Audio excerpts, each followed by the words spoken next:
Supply chains है, तो वो डिस्टिंक्शन होनी चाहिए ना, और वो डिस्टिंक्शन अभी साफ की जाए क्या, या 4-5 साल का इंतजार करें राजीव जेटली?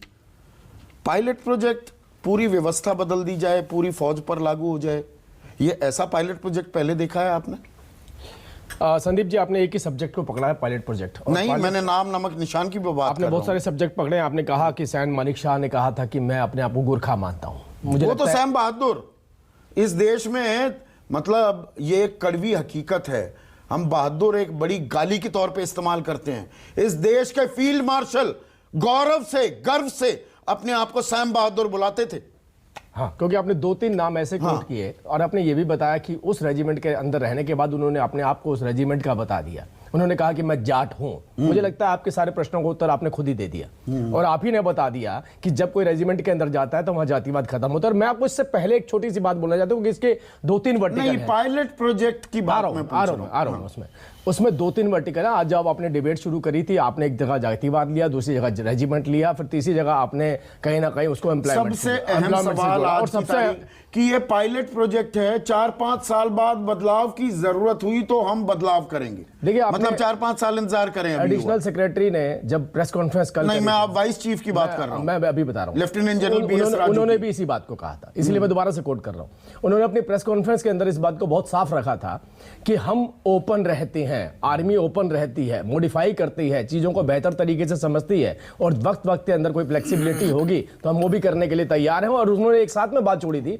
कि एक सैनिक जो मेरी रेजिमेंट से, आर्मी से जुड़ा हुआ है, वो मेरा हो जाता है, मैं उसका ख्याल रखता हूं, और ये मेरी ड्यूटी बनती है, और हम उनकी लड़ाई लड़ते हैं। जब ये प्रश्न उठाया गया था कि फर्दर एम्प्लॉयमेंट किसकी देखी जाएगी और कैसे मिलेगी, अब उसके साथ में पायलट प्रोजेक्ट का सवाल, मैं पायलट प्रोजेक्ट पे आ रहा हूं। ये अपने आप में ही पायलट प्रोजेक्ट हो गया। ये अपने आप में दर्शा देता है कि जब वो मॉडिफिकेशन की बात कर रहे हैं, पायलट प्रोजेक्ट में क्योंकि इस वक्त 46,000 नियुक्तियां होनी है। 46,000 नियुक्तियां, मतलब अगर उसका रेशियो निकालेंगे तो पॉइंट में जा रहा है, वो 1% भी नहीं जा रहा। तो 46,000 नियुक्तियां अपने आप में दर्शाती हैं कि पहले लगभग 30 साल 40 साल के बाद जो जिसकी आप कल्पना कर रहे हैं, शायद उसको 30 या 40 साल लग जाएंगे उस स्टेज पे जाने में, जहां आपने बात करा कि दूसरी जातियों के लोग आएंगे, कंबाइंड सर्विसेज होगी, कोई किसी को भी चूज कर सकता है। ये भी अपनी आर्मी ने अपनी प्रेस कॉन्फ्रेंस में बताया, ये चॉइस उनके पास होगी, वो किस रेजिमेंट में जाना चाहता है, अग्निवीर।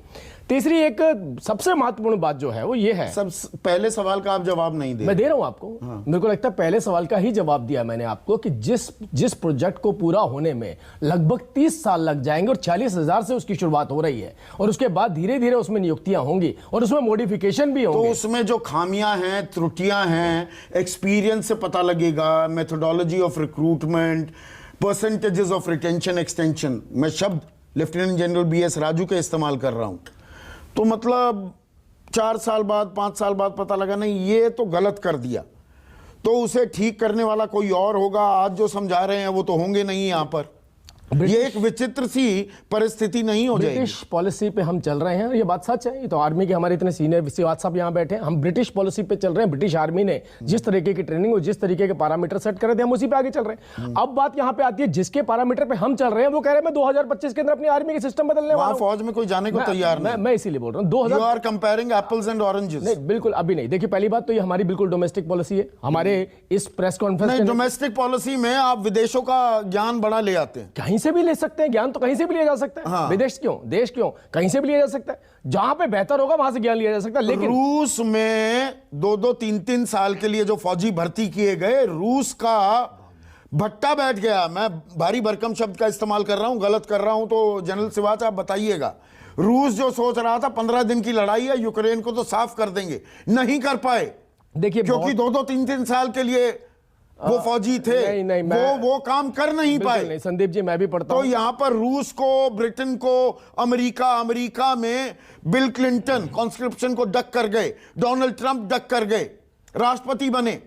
अब मैं इसका, अगर आप यूक्रेन पे जाना चाहते हैं तो उसका भी मैं जवाब दे देता हूं। मैं भी अपडेट रहता हूं इन बारे में, और मेरे को लगता है इसी बात सब में से ज्यादा अपडेट रहते होंगे। देखिए, ये रूस और यूक्रेन की लड़ाई बहुत अलग तरीके से लड़ाई लड़ी जा रही है।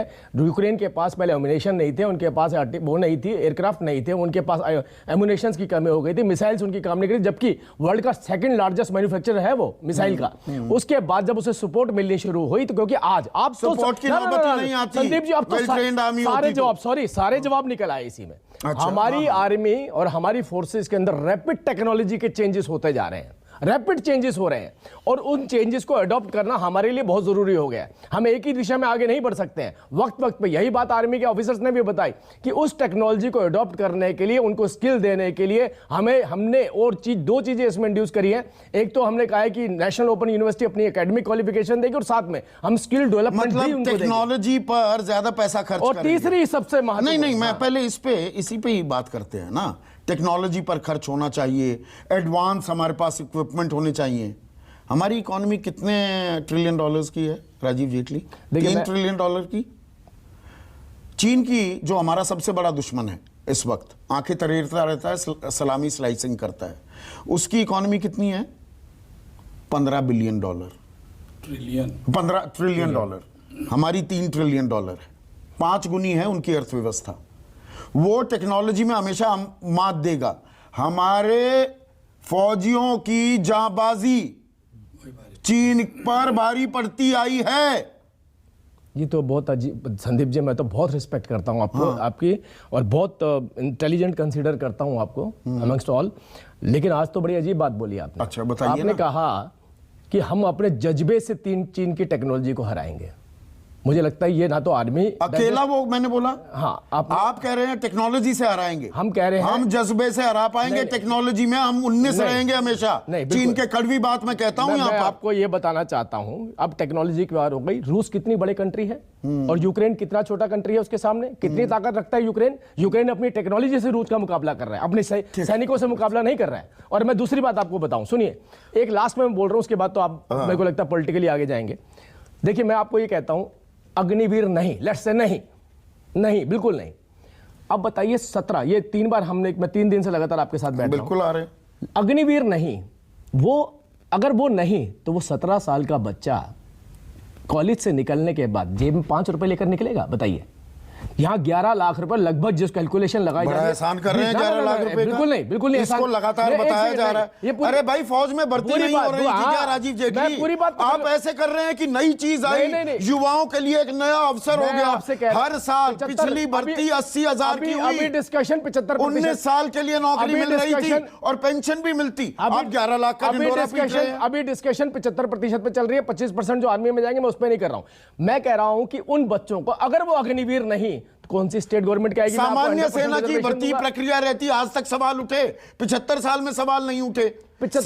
सेना में हर साल भर्ती होती है ना। आप कुछ नया कर रहे हैं क्या? बिल्कुल नया कर रहे हैं, बिल्कुल नया कर रहे हैं। उस 80,000 के बजाय 46,000 लेंगे। 3 साल वाले जो 1.5 लाख लोग जिन्होंने फिजिकल और मेडिकल टेस्ट दे दिया, उनको दोबारा से लाइन में खड़ा कर दिया। ये नया कर रहे हैं आप? नहीं, बिल्कुल नहीं। देखिए, सबका सम्मान है जिनको जो अपने टेस्ट में अपने कामयाब होंगे, मेडिकल के अंदर, रिटर्न के उन 1.5 लाख का क्या बिल्कुल कंसिडरेशन में ले। ये भी मैं बीइंग भारतीय जनता पार्टी का प्रवक्ता, अगर आप सोचेंगे कि मैं अपनी कोई भाषा बोलूंगा तो मैं नहीं बोलूंगा। मैं तो वो भाषा बोलूंगा जो श्रीवास्तव साहब के सीनियर्स ने बोली है, जो सेना के 3 अंगों के चीफ ने बोली है, जो एडिशनल सेक्रेटरी ने बोली है। मैं तो वही बात बोलूंगा। अगर आप सोचते हैं कि मैं कोई पॉलिटिकल वर्जन देने वाला हूं, जैसे अब आप आगे देखेंगे, सबका अपना अपना वर्जन होगा। लेकिन आज लड़ाई है दुनिया की, आज लड़ाई ये होगी। 1 मिनट, सबसे बड़ी पार्टी है ना बीजेपी दुनिया की, और पूर्व सैनिकों का सबसे ज्यादा पुरजोर समर्थन बीजेपी को मिलता रहा है 8 साल से। तो बीजेपी, आप सरकार नहीं है। देखिए, इस चीज का फर्क कीजिए। आप सरकार के प्रवक्ता नहीं है राजीव जेटली, बिल्कुल। आप दुनिया की सबसे बड़ी पार्टी के प्रवक्ता हैं। तो सबसे बड़ी पार्टी को अपनी सरकार की नीतियों में भी कहीं सवाल की गुंजाइश लगे, आप सवाल नहीं पूछेंगे? मैं आपसे कह रहा हूं, जब हमारे आर्मी एयरफोर्स नेवर के चीफ बोल देंगे तो हम, अब देखिए सबसे बड़ी बात क्या हुई है कि अब लड़ाई हमारी, उन्होंने नीति बनाई कि सरकार ने बनाई है। भारतीय जनता पार्टी वर्सेस विपक्ष की नहीं रह गई है, अब विपक्ष वर्सेस आर्मी की रह गई है, सेना की रह गई है। विपक्ष वर्सेस आर्मी, बिल्कुल आर्मी का पॉलिटिसाइजेशन कर रहे हैं आप। विपक्ष वर्सेस, आप बताइए, आपने जिसके लिए मैं श्रीवास्तव साहब को फोन करके पूछता हूं, श्रीवास्तव साहब दूसरे दिन योजना, अरे आपने पूरी सेना उतार दी। मैं वही आप कह रहे हैं विपक्ष बना, आर्मी हो गई। बता रहा हूं आपको, सरकार से सवाल पूछे जा रहे हैं, आर्मी से कोई सवाल नहीं पूछ रहा। जिस बात के लिए मैं श्रीवास्तव साहब को फोन करके पूछता हूं दूसरे दिन, वो भी दूसरे दिन, कि श्रीवास्तव साहब बताइए मुझे इस योजना को और अपडेट करिए, क्योंकि आप आर्मी से आते हैं। उस योजना के ऊपर 2 घंटे के अंदर राहुल गांधी ट्वीट करके बोलते हैं वापस लीजिए। अरे भाई, जब इन्हें समझ नहीं आई, मुझे समझ नहीं आई, आर्मी वाले समझाने में लगे, राहुल गांधी जी ने कैसे आर्मी का आप समझ नहीं पाए?